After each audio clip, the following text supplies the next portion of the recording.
Ok, hier is die laaste deel van hoofstuk 1. En ek kan dink jy's gereed, jy het jou Bybel reg en jy het jou kar se sleutels en sê, kom ons gaan werk vir die Here. Maar voordat ons werk vir die Here, wil ek jou net eers by hierdie punt laat stilstaan en sê, ek en jy moet fokus op die eenheid van die gemeente. Dis jou en my werk om seker te maak, die gemeente se eenheid word beskerm. In jou handleiding wil ek hê, jy moet jou naam daar skryf. Ek het my naam hier. Ek, Johan, is verantwoordelik vir die eenheid van die gemeente. Jy moet jou naam insit daarso. Ek, wat ook al jou naam is verantwoordelik vir die eenheid van die gemeente. Nou, die tafel is nou gedek om betrokke te wees. Die tafel is nou gedek om jou plek in die gemeente te ontdek. Maar hierdie saak moet ons aanspreek voor ons verder gaan, want hierdie saak gaan opkom. Maak nie saak in watter kerk jy is, waar in die wêreld jy is, tussen watter gelowiges jy is nie. Hierdie ding kom van tyd tot tyd op en is my en jou werk om hierop aandag te gee. Hier is dit nou. Is jy reg hiervoor? Ek wil jy moet die volgende sin neerskryf, want hierdie gaan dalk vir jou alles verander vorentoe. Is jy reg? Het jou pen reg? Het jou papier reg? Skryf neer. Die kerk het foute.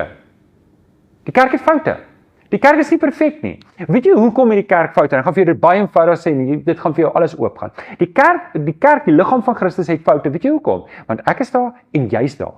En as ek en jy daar is en ek en jy het foute, uit die aard van die saak gaan die kerk dan foute hê.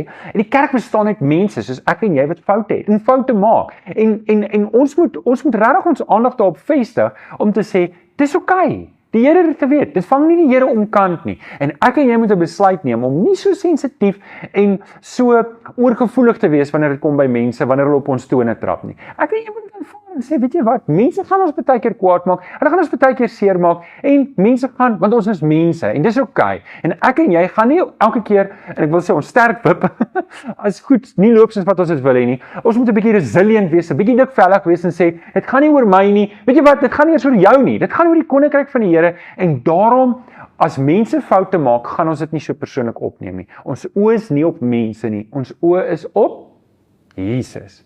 So, ons is die kerk, ons is die liggaam van Jesus, maar ek wil jou die vraag vra, aan wie behoort die liggaam? Aan wie behoort die kerk? Behoort dit aan jou?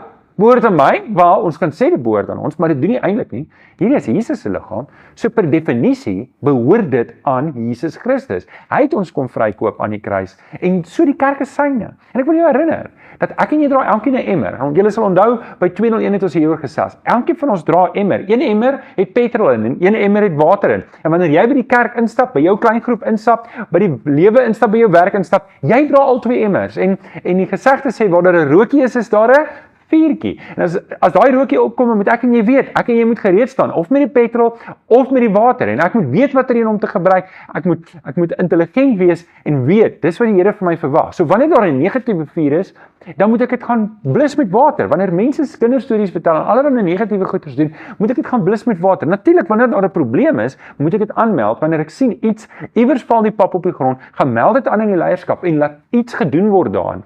Maar moenie saam met dit deelneem, en saam met dit skinder, en saam met hulle praat, en saam met hulle murmureer nie. Gooi water op dit.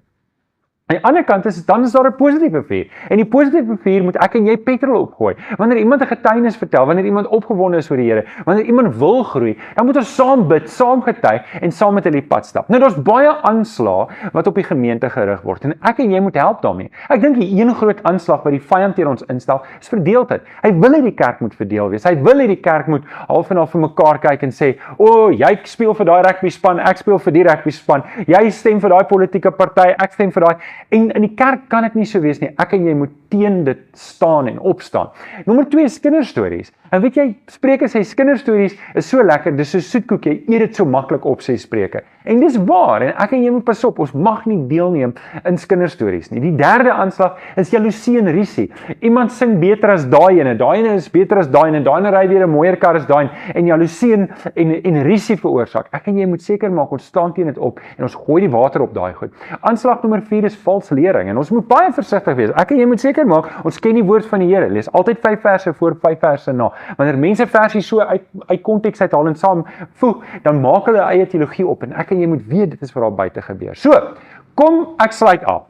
Behou die eenheid so. Fokus om saam te werk vir die Here. Wees realisties met jou verwagting, en weier om na kinderstories te luister. Help om konflik op te los, nie om dit te veroorsaak nie, maar om dit op te los, en ondersteun die leiers van jou gemeente, ondersteun die leiers van ons gemeente. Kom, ons werk saam vir die Here.